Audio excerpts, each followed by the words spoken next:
There's this guy you probably know. He's not even 6 feet tall, and to be honest, he's not unusually good looking. Not a male model, not a fashion icon, just an average face with a beard. Yeah, he's a millionaire. But let's be real. There are plenty of rich men out there who can't get a second glance from women. It's not his money. It's not his style either. Because if you look closely, his outfits aren't doing anything that special. In fact, your wardrobe might not be that different. And yet, he's not walking around with 3 or 4 girls. He's surrounded by dozens. At his parties, on his boat, in every photo, it's a crowd of women obsessed with him. That man is Dan Bilzerian. And when you see how easily women gravitate toward him, it feels unfair, almost like he's hacked the system. Hold on to that thought, because we'll come back to it. But first, let's talk about you. Be honest. When you're out walking, shopping, heading to class, how often do women even notice you? Most of the time, you feel like a ghost, right? No stares, no glances. It's like you're invisible, completely off their radar. Now think about what happens when you go out with a girl. Not even your girlfriend, just a girl next to you. Suddenly, things change. You start catching glances. Other women notice you. Some do a double take. If the girl with you is especially attractive, they don't just glance, they stare. And you can feel it. You can feel their interest shift. Something about you is different, at least through their eyes. So what's happening here? Why does having a woman beside you make other women suddenly pay attention? It's not magic. It's not luck. It's not just fashion or money. It's biology. And in the next few minutes, I'm going to break it down scientifically, so you can understand exactly why this happens and how you can use it. No surface-level alpha male tricks, no vague mindset advice, just the raw logic of evolutionary biology and how to turn it into real-world results. Let's get into it. Mate choice copying, or what some people call preselection, is a deep evolutionary mechanism. It's not random, it's not social fluff, and it's not shallow behavior. It's a hardwired strategy developed by nature to help females make better reproductive decisions. At its core, mate choice copying means this. A female is more likely to find a male attractive if she sees that other females already desire him or have chosen him. The behavior is instinctive. It's not a thought-out strategy. It's an evolved response rooted in biology, designed to increase reproductive success. This is not just human behavior, by the way. It's been observed in multiple species: female fish, birds, even insects like flies. The fact that it's widespread across species tells us it's not random. It evolved because it works. So the question becomes, why did nature create this mechanism? Why is it in the female brain to begin with? The answer comes down to reproductive cost. In almost all species, and especially in humans, females have a far higher reproductive investment. A single pregnancy costs 9 months, followed by years of child rearing. A poor mating choice can mean wasted time, wasted resources, and potentially children who are less likely to survive or succeed. Compare that to the male side. Males can produce large numbers of offspring with relatively little biological cost.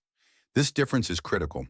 Because females have more to lose, evolution pushed them to become more selective, more cautious, and more strategic about who they mate with. But here's the catch. In a complex social species like humans, it's not easy to figure out who's actually a good mate. Good genetics, emotional stability, long-term resource potential, loyalty, these things aren't obvious on the surface. So how does evolution solve this? It builds in a shortcut. Use social evidence. If other females, especially healthy, attractive, high-status females, are choosing a certain man, then evolution treats that as a signal. He has likely passed multiple filters already. He might have good genes. He might be competent, resourceful, protective, socially skilled, or simply emotionally stable. Whatever he has, the other female saw it, and that matters. So the brain starts leaning toward attraction, not because of what the man objectively is, but because he's already been vetted by another female. This saves time. It lowers risk, It helps avoid mistakes, and most importantly, it statistically improves reproductive outcomes over the long run. Now, this isn't a conscious thought process. No female is walking around thinking, I'm going to use social proof as a proxy for male mate value. But that's exactly what's happening beneath the surface. It's an instinct. It's embedded into the architecture of the female mating psychology. There's another layer to this. It doesn't just help females choose better partners, it also helps them avoid the worst ones. If a man is being ignored or avoided by all other women, that's a signal too. It might mean he has hidden defects, poor genetics, unstable behavior, lack of ability to invest in offspring, or a pattern of failed relationships. The female brain is tuned to avoid that risk. So mate choice copying offers a double advantage. It helps direct attention toward higher value mates, and it filters out lower value ones. From an evolutionary standpoint, that's powerful. It increases the chances that a female's offspring will inherit strong genes, better traits, and have access to better paternal support, even if just temporarily. There's also the sexy son hypothesis, which goes even further. It suggests that females who mate with popular, pre-selected males are more likely to have sons who are also seen as desirable by the next generation of females. In other words, the female isn't just thinking about her own mate. She's indirectly boosting her genes' chances of spreading through attractive, socially successful male offspring. Now again, this is not a rational strategy. It's a product of evolutionary pressure.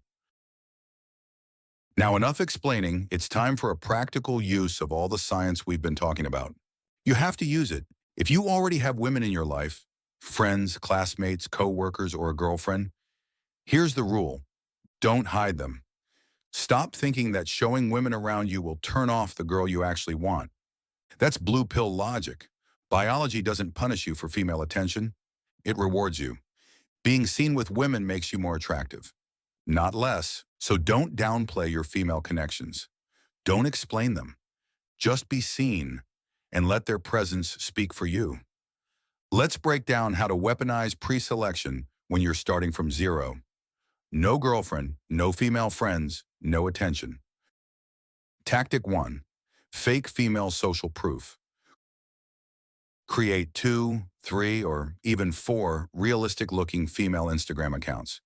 Make sure they have believable names.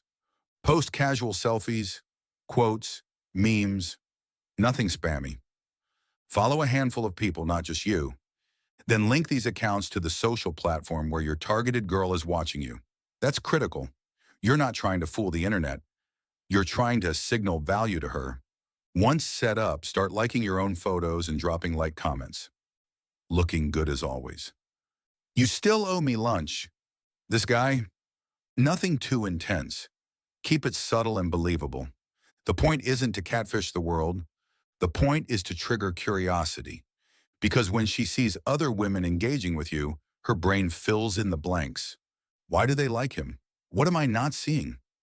That's how the mate copying instinct kicks in. You're not being fake. You're being strategic. Tactic 2. Photos with women but no context. Take pictures with any women you can access. Classmates, co-workers, cousins, even a friend who friend-zoned you. But here's the rule. Never explain the relationship. Don't write me and my cousin. Don't say just a friend from university. Don't caption it at all. The more ambiguity, the more her brain works. Is that his girlfriend? Are they hooking up? Does she like him? That mental loop is where pre-selection happens. That tension is what triggers attraction. Give her space to imagine and room to wonder. That's where the biology lights up. Tactic 3, the fake call setup. Download any app that lets you schedule fake phone calls. Here's how to use it. Choose a believable female name. Sarah, Maya, Lena. Schedule the call to ring while you're next to the girl you're targeting, in class, at lunch, during a walk. Save the contact with a suggestive emoji or nickname, Sarah or Maya. When it rings, decline the call without reacting. Let her see it. Let her wonder. If she asks, just say, "Oh, it's no one important." Then change the subject. That silence, that vagueness, it's pure signal. To her, you're someone who's already wanted and not chasing anyone. Biology reads that as status. Tactic 4. Casual storytelling with implied preselection. Slip female attention into your stories without trying to flex. Don't say girls love me. Say stuff like, at the gym yesterday, this girl asked me if I was a personal trainer. Some girl on the train wouldn't stop laughing at my playlist. Weird, this random girl DM'd me just to ask about my shoes. You're not showing off. You're normalizing female interest. It makes you sound like a guy women already interact with. And that changes how she categorizes you. You go from invisible to in demand. That's the entire point. You're not manipulating people. You're sending signals that match what biology is already looking for. Preselection is a shortcut to attraction because it's hardwired into her psychology. If you don't have it, simulate it. Because the truth is simple. The guy who looks chosen gets chosen. Stop hoping. Start signaling. Biology always wins.